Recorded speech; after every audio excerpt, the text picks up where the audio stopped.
Welcome, everyone, to 1 Minute Recess. My name is Annette Magnus. I am here in cold, rainy, windy Carson City with a special session update. And we've got a special guest tonight. I'm so excited. Steve Sebelius is back. We're going to talk all things special session because this special has been extra special. Right, Steve? Oh, yeah. Oh, yeah. Definitely. And I got my continues to be. I got my wine here because it's that kind of special. And we're going to fill Maria in because we actually haven't told Maria anything that's been going on. So you're going to get her live reactions to the special session that is happening currently. So Steve, welcome back to the show. Good to have you. Great to be here. Talk to us where we're at so far with this special session, and I'll fill in the gaps. Well, I've been watching it from afar from Las Vegas. So I have now been sharing the misery that Annette has been experiencing live in Carson City with the snow and but the interminable waiting that you can experience that anywhere. So much like some of our lawmakers, I am not there present in Carson City, but I'm zooming in to check the proceedings. And it's like the end of any regular session where it's waiting and waiting and waiting until you finally come in for a floor session.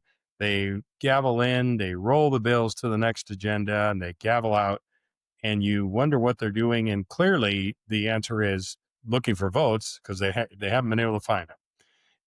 And so I'm hearing all sorts of rumors about things were promised here. My favorite rumor was the $100 million bribe offered to John Ellison for the Elko Airport by the governor. I was really surprised by that because I'm like, the governor has an extra $100 million. Did you hear the second part of that, though? Did you hear the second part of that story? What's the second part? Tell me. So apparently the threat was so serious and so hostile that Ellison then went and got his gun last night and was donning his gun on the Senate floor with open carry. That happened last night, as one does. One does. Yeah, exactly. Go ahead, Maria. What question you got? Well, so far working backwards. What do we mean there's no legislators? Attendance is not mandatory now? Go ahead. And what the heck is going on with Ellison that we haven't got now? The special session was called apparently without regard to the vacation schedules of certain lawmakers and or the governor. Or the governor, right. And so, everybody's taking off on vacation. I wish I was taking off on vacation, frankly, but I'm not. And so you had a couple lawmakers who voted remotely and helped pass a bill. Without their votes, the bill would not have passed. So now we're hearing there may be legal challenges to the passage of that vote. I personally think that will not go anywhere. I think any smart judge is going to say that the election or the legislature is the judge of its procedures, and any judicial intrusion into the legislative prerogative would violate separation of powers. But I've seen stranger things happen even in the last few days. So who knows what will happen with that. But yeah, there are many lawmakers absent. There were 5, I think, absent this morning who were not there. And so that does change the voting calculus, of what you need, how many votes you need, and all of that. But really, the 2 big bills that are left, I think, are the crime bill and the film tax credit. And those are the ones, and there's a couple others too. The film tax credit, it's very much like you both will remember back when the Affordable Care Act was passed, and Senator Harry Reid managed to pass it through the Senate with 60 votes. But then Ted Kennedy passed away, and his replacement was against it. So Harry Reid told Nancy Pelosi, you cannot amend this bill. If this bill comes back to the Senate, it will fail. So you have to approve it as is. And so kind of put everything on her shoulders, but she managed to get it done. Well, now it's the opposite here. The Assembly, this bill cannot come back to the Assembly. If it does, it will fail. So it has to be passed by the Senate in the exact form without amendment. And I think they're going to do that. But any of these promises, some call them bribes, are going to have to be placed into other bills. And there were people who were clutching their pearls about this over the weekend. Oh, I can't believe they're promising what they're promising to this. And I said, listen, on Twitter, I said, listen, wait until you find out what Lincoln had to do to get the 13th Amendment passed. You're really gonna think there's corruption if you think that's going on. But for all the people who are wondering, like, why does this take so long? The reason is you don't hold a vote until you have the votes, and clearly they do not have the votes. But there's even more chicanery going on than that, if you can believe it. And I'll let Annette gleefully tell you what the latest truly unbelievable chicanery is. Okay, so as everyone knows, I talked about it last week. I went home on Thursday. I actually wasn't supposed to. I came up Thursday because we had SNAP up, we had vaccines up in the healthcare bill. I will say the Assembly is holding the healthcare bill hostage because it's the Senate's bill and trying to make sure they still have leverage. So that's still on the board and still needs to be voted on. It's super important. So we're still waiting for that to move. SNAP is done though. I got my wish, so that's good.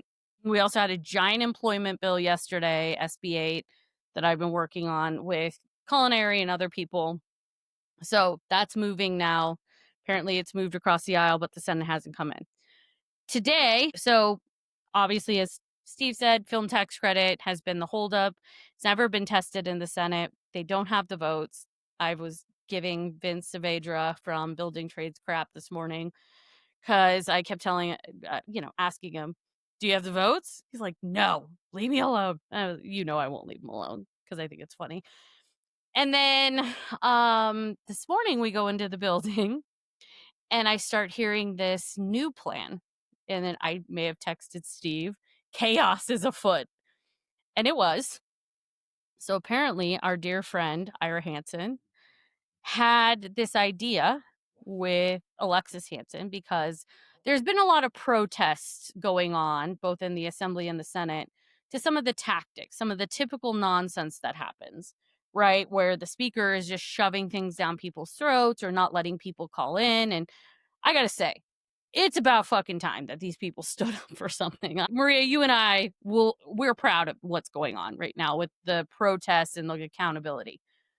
But apparently Ira had an idea and went to the majority leader and said, hey, there's a way that we can do another special session if legislators call ourselves in. And Alexis and him would work with the Democrats to be able to do that because it takes 2/3 majority for them to call themselves in. And as Steve said, the math changes now that all these people are gone. And if you call yourself in with a different math equation, helps the process. So I have been told, and we are filming at 6:00 on Tuesday, that there are people walking to the governor's office as we speak to deliver a second proclamation because they're going to call themselves into a concurrent special session on housing, on affordable housing.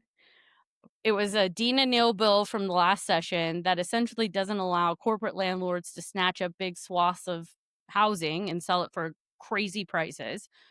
The progressive in me is like, hell yes, let's go. And I think number 2, they also need a win because this session has not been a win. And so they're over there telling the governor that they're calling themselves in. They don't need him anymore. And they're going to probably stay here to let him sign the bill. So if it comes back, they got the 2/3 and they're going to override his veto.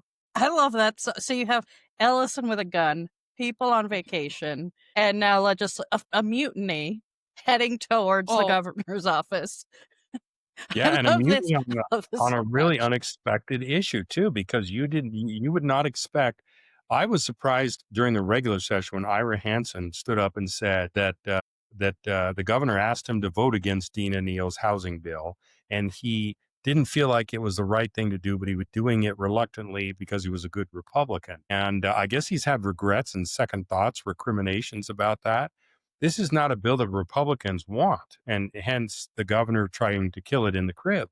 And so for the most conservative, I think we easily argue the most conservative senator to stage this rebellion, and somebody who I think knows the rules probably better than anyone since Joe Neal, left the state Senate. I think it's fascinating that they're doing it over this issue, as opposed to another issue that Republicans may be more amenable for, like construction defect, right to repair, or something like that. So this mutiny is excellent. Now, I have never, and I've covered the legislature since 2001.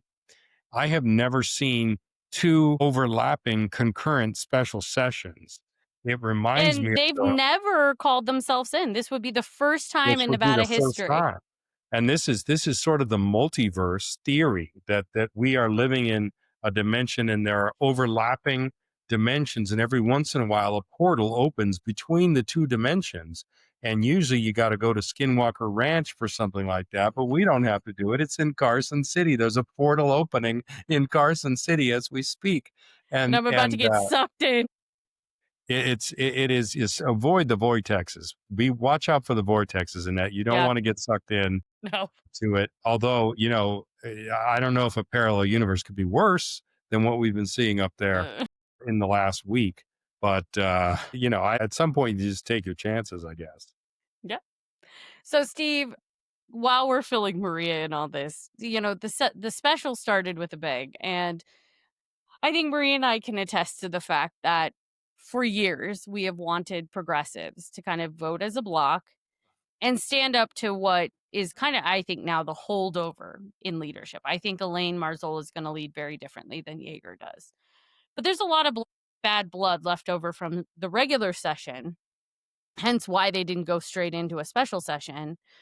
And there's a lot of bad blood specifically between the members of the Assembly caucus and Assembly leadership right now, old Assembly leadership. So Steve Yeager and Sandra Haudeke.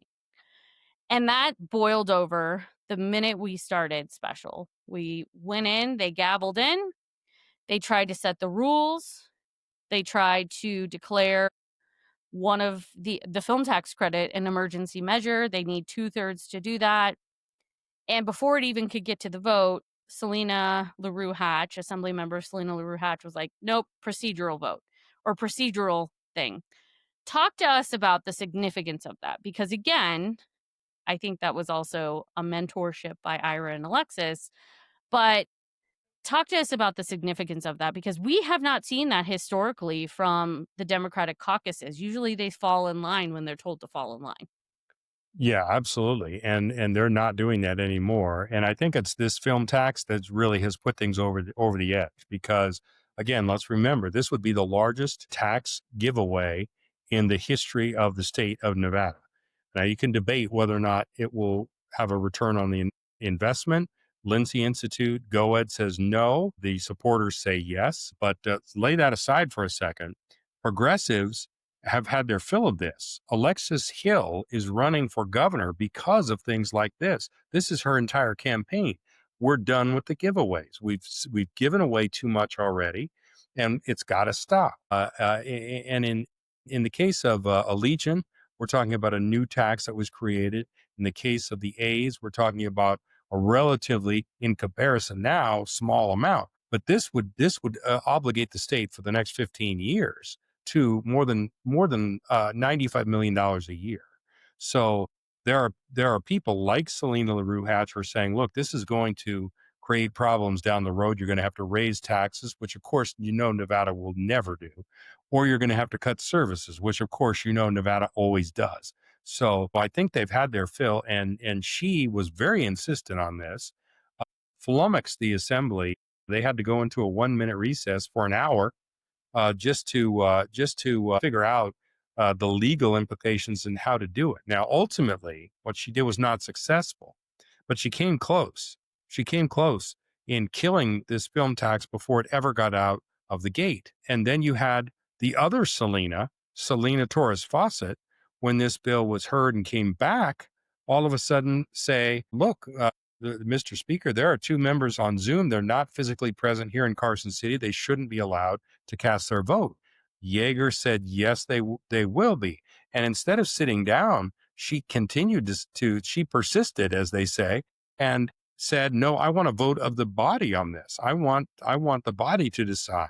And I think, ironically enough, that vote of the body is what's going to prevent any legal ramifications for that vote. I think their vote to say, yes, we specifically and emphatically and on the record say they can vote is what's going to save any kind of legal challenge. But again, you had progressives who are saying, enough, we're not going to go for this. We don't care if our leadership is telling us what to do. We don't care if leadership wants this. This is not something that we want. And we're going to pull out every stop, every rule, every procedure, everything we can do to prevent it from happening. And frankly, I think the assembly leadership was caught a little bit off guard by this because, as Annette pointed out, this has never happened before. They've never seen this kind of chutzpah on the part of progressives before were willing to do this. And so I think they were caught flat footed. They should have anticipated this because, look, if you're going to, be in leadership and you're going to run the chamber, you've got to be prepared for all eventualities. Okay. And they were not prepared for this eventuality in this case. And so it looked as if they were flummoxed not once, not twice, but multiple times throughout this whole proceeding. And here we are, as Annette will recall, exactly in the same place as we were at the end of the regular 2025 session, where the bill has narrowly passed the assembly, exact same numerical vote, not the same people, but the exact same numerical vote. And now it's in the Senate waiting for votes that aren't apparently there until they gavel in. And we're watching it right now. And if we see them gavel in to handle this, we know they found the votes. But so far, nope, we haven't seen it. So I'll be interested to fly into the $100 million airport in Elko once they get this bill passed and they get the new terminal there.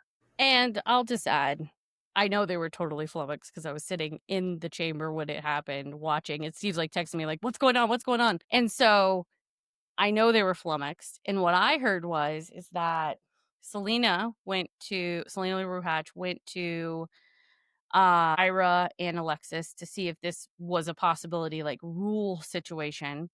She started working with the Nevada legislature lawyers because the lawyers there are lawyers for everybody, all legislators. And that information that a legislator communicates with them on it's private. So if a legislator comes to them with a question or whatever, then they're not allowed to take that back to leadership. And so leadership was totally caught off guard.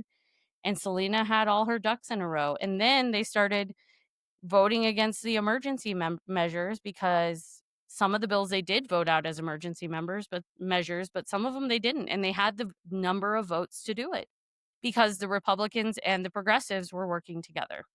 Yeah. And It's been fascinating. And you saw every time that Majority Leader Sandra Haggerty asked for suspension of the rules, the vote went down until she specified it would only apply to certain bills, and those bills did not include the film tax credit. So it had to go through regular order in order to get to the Senate where it is now. So to summarize or recapitulate for people, Ellison with a gun, mutiny, on its way. The two Selena. And the two Selena said, "No, we're not taking the shit sandwich willingly." Right. Exactly. They sent it back. I love that. So yeah, it's been chaos up here. So let's talk about some of the bills because I think that's important. I think people need to know maybe some of the things that actually were urgent because I don't think all of this was urgent. But I do think one of them was urgent. So maybe like 1.5. So the SNAP bill. Steve, you want to talk a little bit about that and why obviously the federal government, kind of came back to life right before we came into special session. And we talked a lot about that last week. But it doesn't mean that we're out of the woods on this issue. And so we did need a bill and we would have had to act on SNAP, whether it was filling this gap or doing something about it because all the cuts start taking place in October 2026. So it actually did warrant a special session because we won't be back in regular session until after the cuts are in place in February of 2027. So talk to us about the SNAP bill. Right, exactly. Well, the government shutdown really showed the weakness of the state system. There was a lot of people said, "Well, why can't the state just use its own money to fund SNAP?" It costs, I think, $90 million a month to fund SNAP in the state of Nevada. The state rainy day fund has $1.3 billion, so easy fix. But there are all sorts of technical problems with that. The governor said you can't use, the federal government told him you can't use the SNAP database. So you don't know to whom or to how much to send the money and to load it onto those cards. And then you had the issue of the technical use of the rainy day fund and all that. And so lawmakers realized, look, that was an unprecedented situation. SNAP had never been cut in any previous government shutdown. And it was a tactic that I think the Republicans intentionally used to try to get Democrats to capitulate, which was an effective tactic. They eventually did capitulate. But the point of the matter is that they realized this situation could recur. This situation, as the lawyers say, is likely to recur. And so we needed to do something to prevent that in that future situation. We can't ever be in a situation again where we are unable to feed people who are hungry, who rely on this assistance if the federal government decides to shut down again. And so they created this system that the state can use to fund SNAP like benefits so that we'll never be in that situation again, come whatever, the government shutdown or anything else. Because people should not be used as pawns, and they were being used as pawns, and so that was an emergency situation. And now, had the government shutdown continued and gone on, then this bill would have been absolutely critical. As it stands now, we have it now as a backup, and God help us. Let's hope we never have to use it, but if we do, it's there. Let's talk about SB 5. That's the other bill that I think was sort of an emergency. So, deals with healthcare, deals with some, very specific things that the majority leader is bringing forward. But in there, they put in a fix for vaccines because the federal government and the FDA basically has weird guidelines now when it comes to vaccines and things like that. And the state, because of our laws, we say that we will essentially go by what the FDA says for vaccines. Well, that was interpreted wildly different depending on the pharmacy you were at. Finally, the State Board of Pharmacy came out with some sort of ruling that said, I guess we can give everybody vaccines. But it was kind of in this weird kind of gray area, and we weren't sure if we would be able to get vaccines to everyone because of this FDA ruling. So, in my opinion, that's another bill, not necessarily the whole healthcare bill, but that vaccine portion actually is an emergency because we're going into flu season, we're going into COVID season. People need to be able to access these medicines. So, talk to us about that healthcare bill overall, and then talk to us about specifically the vaccine stuff. Yeah, the vaccine stuff was quite worrisome for a lot of people. I was able to go in to Walgreens and I was able to get both COVID and the flu shot at the same time. So that's probably because I'm old and disease ridden that I was able to do it. Now, again, I went to Walgreens, so who knows if I actually got the right vaccine? I could have gotten something else. I don't know. But the point was, you have to demonstrate.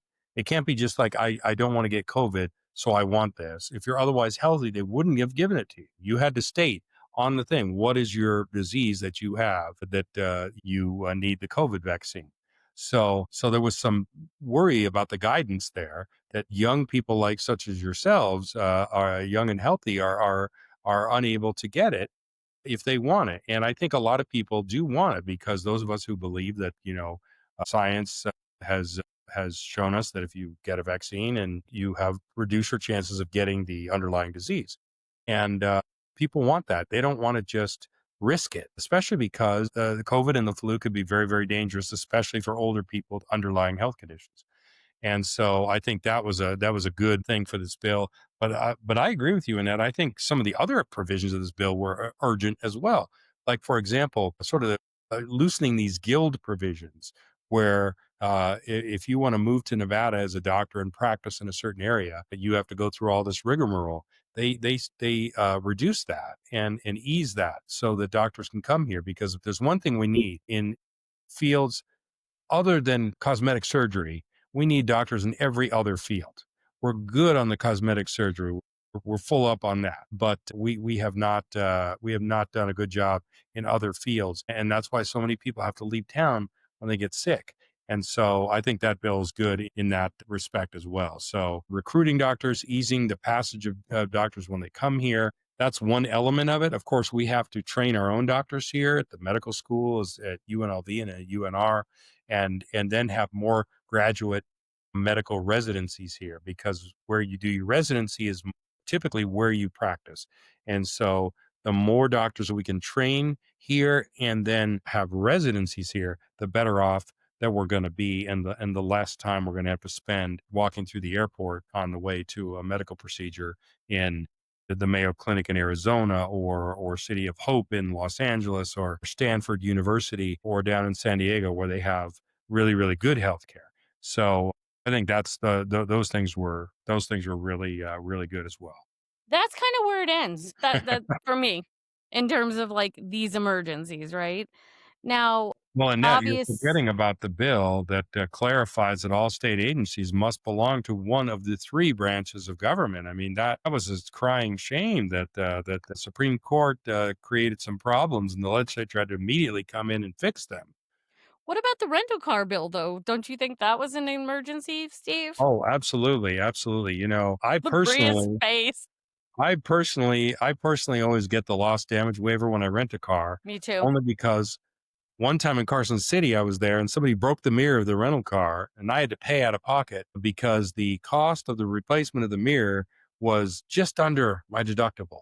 And so from then on, I pay the extra money, and I don't have to worry about it unless I'm renting a car in my company, and then they have fleet insurance, so we're good on that.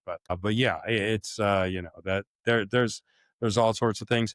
You could maybe argue that the Windsor Park Environmental Justice Act is urgent for that group of people. And certainly that group of people has suffered for many, many, many years from the neglect and the infighting in the city of North Las Vegas.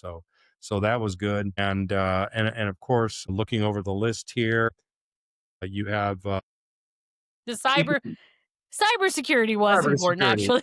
has taken on new urgency in the Yeah, yeah. recent days. Bria, they're taking up cybersecurity to address the crisis that was happening earlier this summer, But or I, later. Oh, I thank Yeah, God. I think it's great that the poor put upon small business community that is the gaming industry was able to prevent the big liquor, aka the liquor distributors, from being able to reach into their pocket and make sure they get paid for the liquor that they distribute. That was just said they were but let's at add, the since I'm mercy sitting of big liquor. let's add, since I'm sitting where I'm sitting. So the gamers now are out of that, but mom and pop small retail, Right. The actual like small liquor business. stores, like Yeah. Mario's in North Las Vegas, Right. they were left out of it. And when we went to the table, we're like, no, put them in, because those are the ones who are actually being impacted. Because Right. get this, Maria, there was a provision at the end of last session, that basically allowed these wholesalers, these middlemen, to go into retailers' bank accounts and take the money out of their bank accounts before the product is dropped off. And it's a big accounting issue, especially for a lot of the little guys. And so they left the little guys out, the people that we represent, and only let gaming out of it at the governor's instruction. At Lombardo's behest. So And then we have the increased penalties for violations in school zones. I can I testify heard to that's that. dying.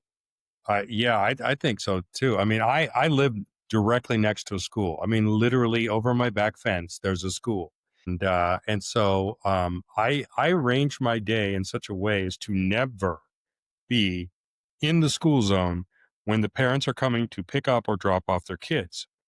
Only because for some reason, talk about a vortex, people lose all ability to drive an automobile or be aware of their surroundings in a school zone. I have almost been hit multiple times from people who are not paying attention. And I drive through there in sheer terror every time when there's kids walking there, because they're looking at their phones or not looking at traffic, and I just am so scared of the day I'm going to drive there and there's going to be ambulances and police cars, and I'll know exactly what happened. So that bill was interesting, but of course the film tax credit, the emergency for the film tax credit The extraordinary circumstance for the film tax credit is that Howard Hughes, Warner Brothers Discovery, and Sony Pictures, and whatever companies that they may eventually merge with, because mergers are all the rage these days, they want this now. That's the urgency there. They want this bill now. They wanted it in the regular session. They didn't get I it. want lots of things and I don't get it. You and me both, Annette. You and me both. I hear there's $100 million airport that's up for grabs. I hear somebody I was offered $6 million to go to their favorite charity. They still said no. My favorite charity, of course, is myself. So I just there might be a legislative rule against that. I'm not 100% sure. Unlike Selena LaRue Hatch, I haven't read all the legislative All rules. of Mason. So there may be something in Mason's manual. It's a thick book. It's very thick. Got to read it all, though.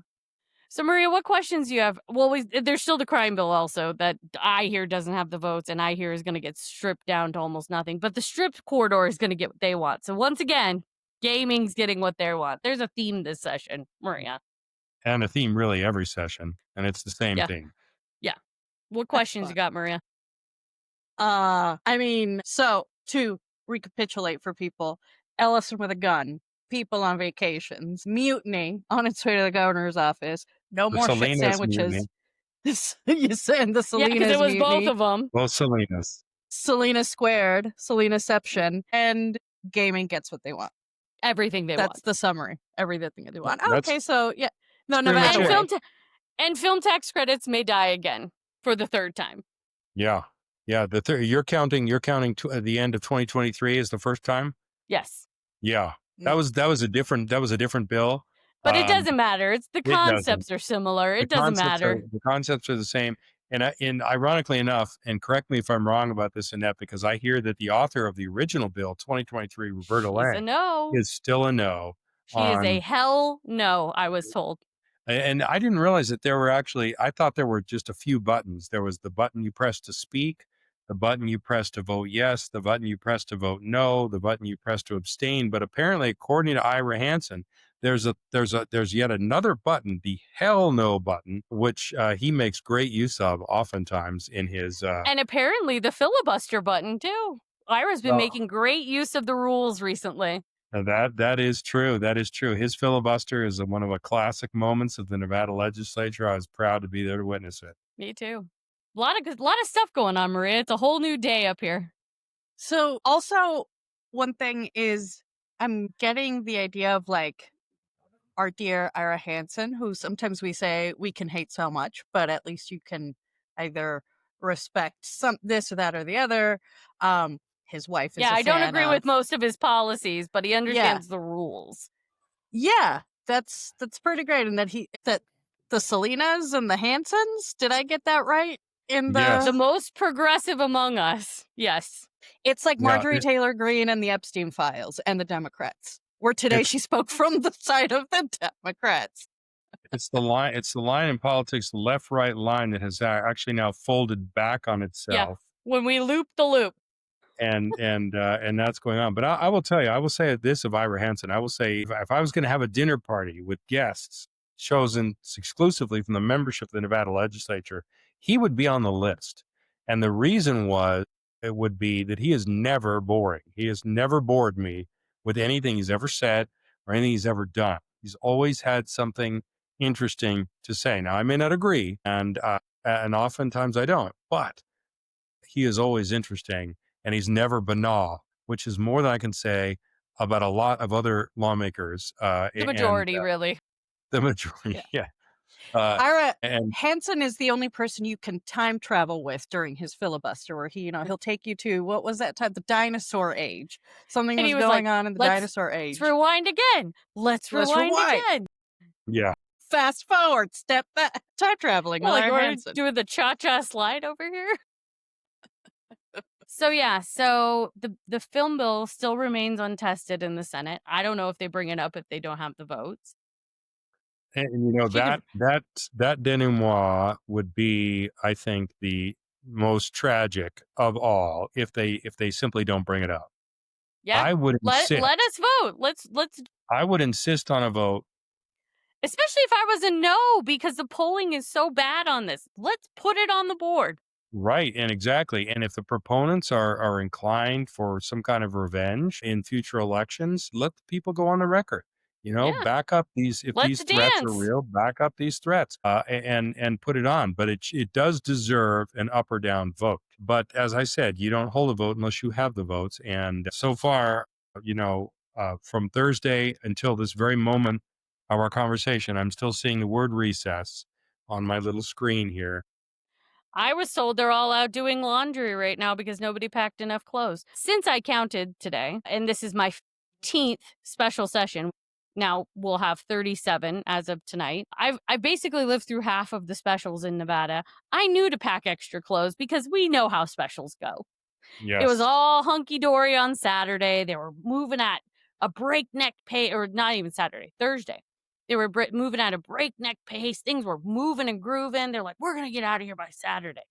And I was like, man, I don't even need to go back up. I'm at BravoCon. I don't even need to get back on that plane Sunday morning because it's all going to be done. I knew. I knew. The Nevada way kicked in and fuckery started. So Annette, what has more drama, BravoCon or the Nevada Special Sessions? This for sure. And you know why? Because this actually like matters. This stuff is like we're toying with people's lives, right? BravoCon is the reason I love Bravo is because it's inconsequential. It has no real value other than entertainment in people's lives. This is consequential. This actually matters to real people. And so it is. It's dramatic. And I live for the drama. You know, Maria, I thrive in this chaos. I love it. And I'm going to enjoy watching people running back and forth between the houses like I always do, questioning as to whether or not they have the votes. It always gives me joy. The running of the lobbyists. Yes. So, Steve, where do you think we go from here? What do you think happens next? Because now honestly, we're in uncharted territory here. We are, yeah, absolutely. I am not even sure mechanically how this will work in terms of just sheer record keeping. If the 37th special session is coterminous with this session, if it cannot be called until this session is over, or how that is going to work. Again, I've never seen anything like that. So that's the first question that legal will have to answer. And of course, as I opined earlier, the opinion of the Legislative Council Bureau is that the powers of the legislature, the width and depth and breadth, knows no limits, is unbound by any laws of God or man, and extends through time and space forever. And so whatever they decide they're going to do, they're going to do. But once that question is answered, the question is can there be enough horse trading to produce the votes for the film tax bill? There's a non-zero chance that that could happen, but it seems with each passing day increasingly unlikely that that is going to happen, because if you don't have the votes now, changing somebody's mind from a no to a yes is much, much harder than changing an undecided person. And I don't know if there's any undecided people left in the building.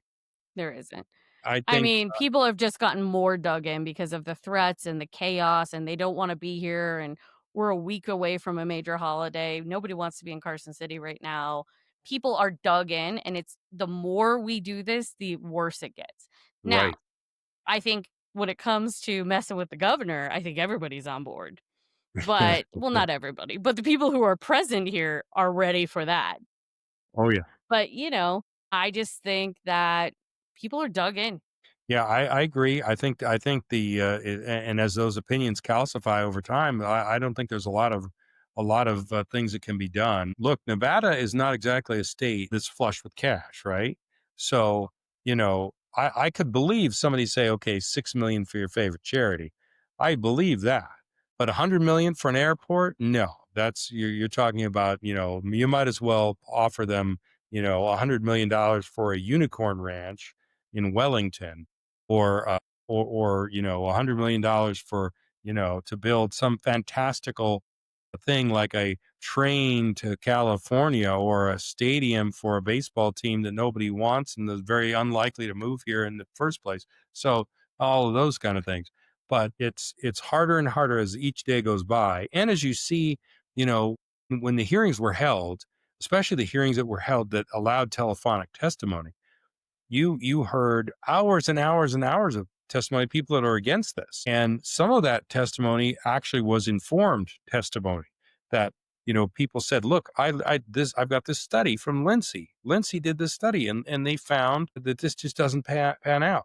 And so you've got organized labor on one side, and they're pushing very hard for it, and they can be gruff and unpleasant at times, when they're lobbying something. But the pearl clutching of all the people who are shocked to discover that lawmakers will ask for and receive things in return for a vote, as if this has never happened before. When this has been going on since government was created, I think is a little much to take.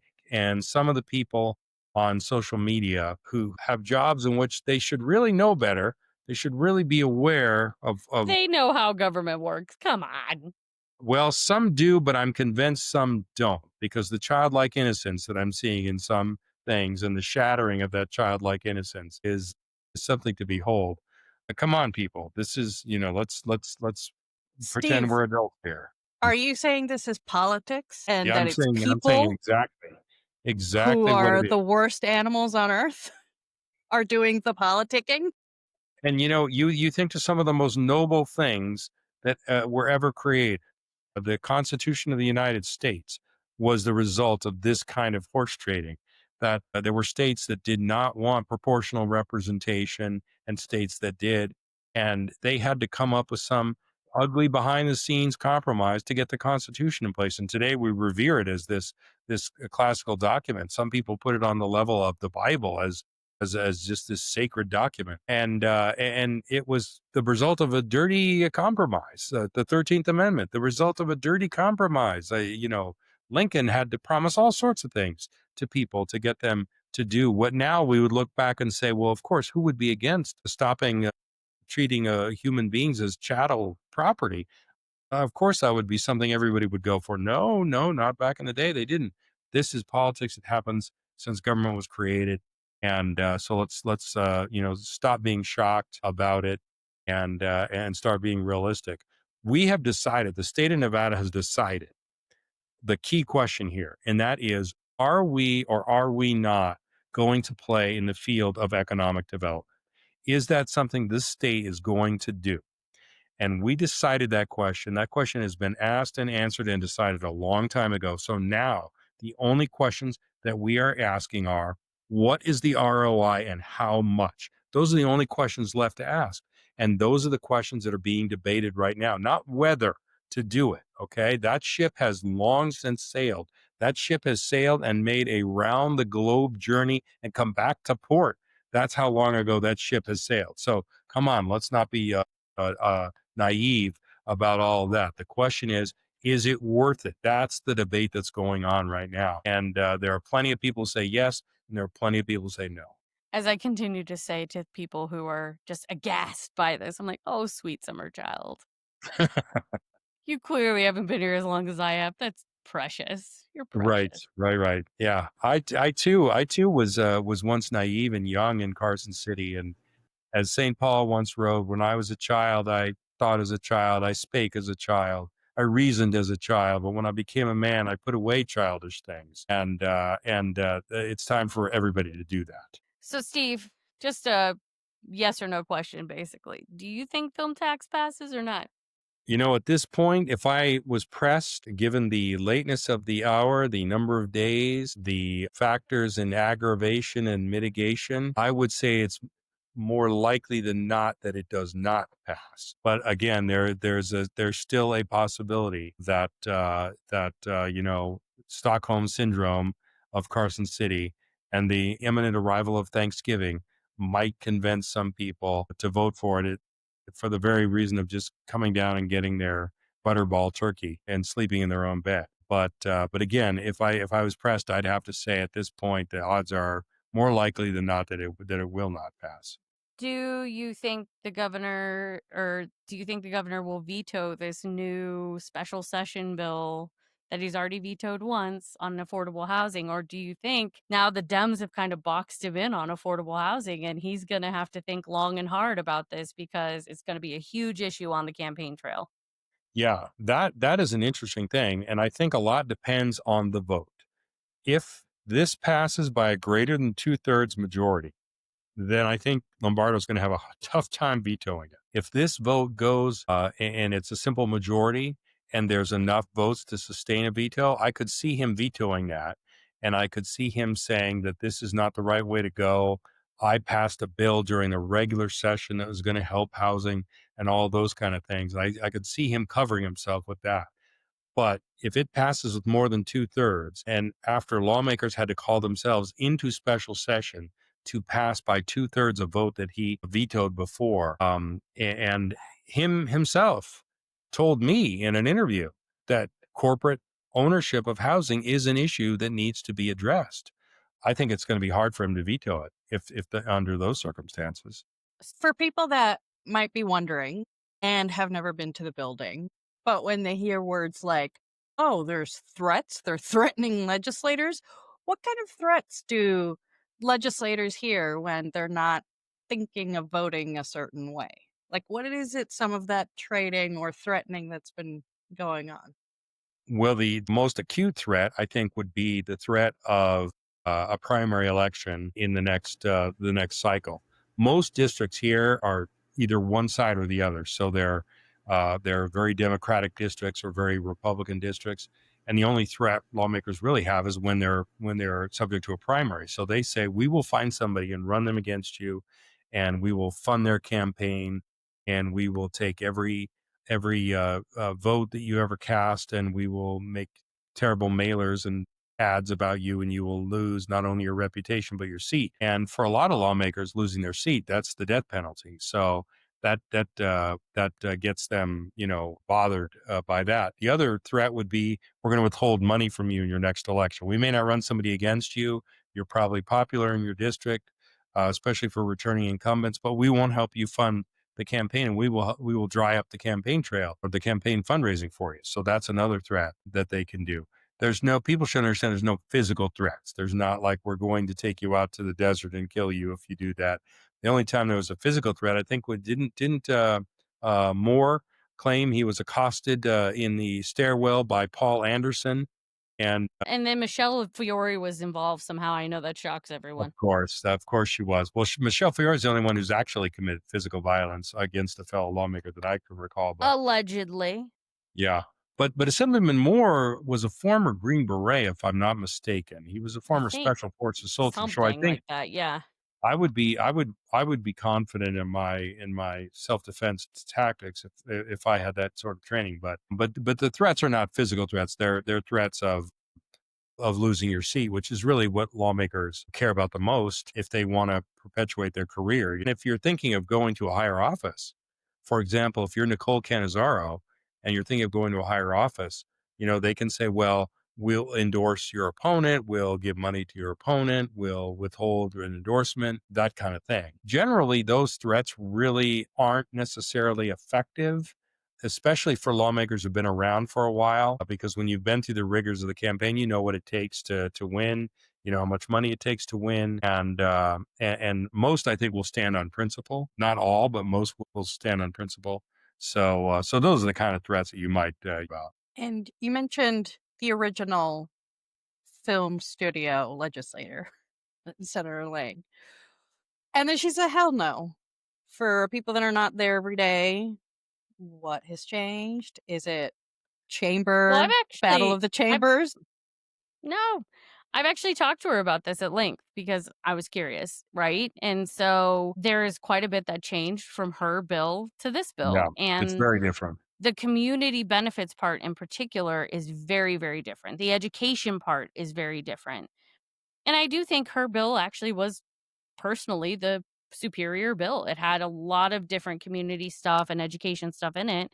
And I think if you're going to give away tax credits, then you got to do the other parts of it, and you got to require the companies to do those other parts. And not to mention, it was also just a slap in the face that they kind of snatched it away from her and did it the way they did it. I think it was a little bit insulting personally. Like, that's how I feel about it. I would feel about it. So Yeah, I think there's no, a lot of different things in play, right, Steve? yeah, no, I agree with that. I think it became personal in the sense because one of the companies, I believe was Warner Brothers Discovery, was attached to the Roberta Lang bill in the initial iteration. And they jumped ship between 2023 and 2025 and joined with Sony Pictures and Howard Hughes to support the other bill. And that sort of left Roberta Lang's bill without a major sponsor. And that more than anything else, that probably is what helped kill it. It never got any hearings. It never went anywhere. And so I think there's some pride of authorship there. Now, I know these discussions took place. I don't know the nature of them or how sincere it was. What I would have done if I was a lawmaker was I would have gone to Roberta Lang and I would have said, listen, you're the OG on the film tax credit. You were the one who came up with this idea. I have this bill. I think this bill is a good bill, but I want you involved. I want you involved in this. I want to incorporate the best parts of your bill into this new bill and make sure that we are all on the same page. And I would be especially pleased if you would co-sponsor the bill with me. And you know, maybe that offer was made and rejected. Maybe it was not made in the way I just articulated it. But in any case, that's what I would have done. But I'm, you know, not up there as an elected official. And if I was, I would probably be on my way to vacation, like some of our friends there. That sounds like a trait when Hollywood and politics combine. Yeah, this would make a great show. And it's one of my many ideas for shows, which is why I'm secretly rooting for the film tax bill, because I got a lot of ideas for shows. And I'd be so pleased to have a film studio here in our own town to you know, get some of these shows on there. You know, Annette, I think you and Maria would have a great show too. So if this a film studio, you know, comes in, don't be too harsh in your opposition because, you know, there's still room. We could still do a show. You know, Steve, for once in my life, me and Maria are not involved in any way, shape, or form. Yeah, I'm trying to I am bribe you. I'm trying to thank bribe you like the Listen, law. we ain't bribe we Yeah. do not do bribes, but I am thankful that I am not walking around that building right now, fighting for it, fighting against it, doing anything. Not it. I got to come up here and work on SNAP and vaccines and employment issues. And I'm like, okay, kids, I'm done. Now I'm just watching the chaos. Now you're just enjoying it with the Now I'm popcorn. just a humble observer. Because the other thing too is, and this is something that I think is different from the sessions that we've done previously, the special sessions we've done previously. In previous sessions, the proclamations that the governor has issued were airtight, especially the Sisolak administration under the COVID specials. Right. This thing was wide open. He was invoking chapters, it had bills, it had bullet points. And I told Maria last week, I think this is a slippery slope and that it could open up a ton of different things. And here we are. Yeah, and it's unusual. That's unusual because usually, you know, we all know that governors hate when the legislature's in session. We all do. No one hates it more, especially those of us who have gone up there. But especially governors, because you know when the legislature's in session, you have 63 mini governors, people who all think they can do the job better, second guessing every move he makes. And the reason Steve Sisolak so closely circumscribed what was able to go on in the session was because he didn't want this kind of mischief. He Yep. didn't want there to be any kind of leeway or you know, room for interpretation. He And said, "You even come up those here, specials took like 2 weeks. you come up here, you do this, and this, and then you get out." And that's the way it really should be. That's the way it should be when you do this. If you don't do it that way, you're risking this kind of chaos. That's what we have. That's what we have now. Staring at a screen that says recess for, you know, 12 hours a day. And texting Annette, any signs of life? Yes. Yeah, exactly. I need my people on the ground to see if there's any kind of action going on. Is the Senate door even open? No. Where are they doing this laundry? And at the coin-op laundry, where are they I'm doing it? guessing it's at the coin-operated laundry at this point. People are desperate, Steve. Oh, Desperate times call for desperate measures. yeah, and I guess they don't They want to can go also down go to to the Walmart when it was a special session and I needed pants because it all of a sudden got listen. cold I know again. you guys endorse Walmart and in past podcasts. I guess they're now a sponsor or something. I was going Oh, yeah, that's it. to say go to the J.C. Penney down the road, and we know that I Target's haven't. open. I know we'll get canceled for that too, but there's limited options up here. That is true. I mean, I mentioned J.C. Penney because nobody would think I was bribed from them because J.C. Penney doesn't have No. the money to bribe me, but I have shopped there. Endorsement alert. So, Same. anyways, all right. So, Steve, final thoughts because we're gonna have to do another one of these because shit's gonna keep going. If folks are people watching, if you want real time updates, follow Steve on Twitter. He's given real time updates and his own personal opinions, thoughts, concerns, jokes, and yeah. So we'll probably have to like put a pin in this because Yeah. unfortunately stuff is just lingering over in that building and I'm like a block away, but there's gonna be more in the next hopefully 24 hours that starts moving, and honestly it's gonna be historic. Like I can't even predict it at this point because you and I've never seen something like this. No, it's truly unprecedented in many, many ways. And you're right. We're going to have to do another podcast. We could probably do a podcast a day, Yes. in the interstitial spaces between their infrequent floor sessions and just talk about, what's going on behind the scenes and all that. And of course, I follow a bunch of people who are covering this. Caitlin Newberg and McKenna Ross from the RJ, the Envy Indy crew, Tabitha Mueller, Eric, Bella, they're all up there. Also April on Twitter, Corbin's up here. April Corbin Gurnis from the Nevada Current, the Essential Nevada Current is up there. So it's just there's a lot of people who you can turn to. It's well covered. There's a lot of reporters covering it. Thank God. And so yeah, we'll just have to stay up to date and see what happens. But it is unprecedented, and I think what's going to happen in the next few days. I think it's going to go a few days. I don't think it's going to wrap up anytime soon. I could be wrong, but um, uh, let's just say bring extra clothes wherever you are. Bring extra clothes. Yeah, absolutely.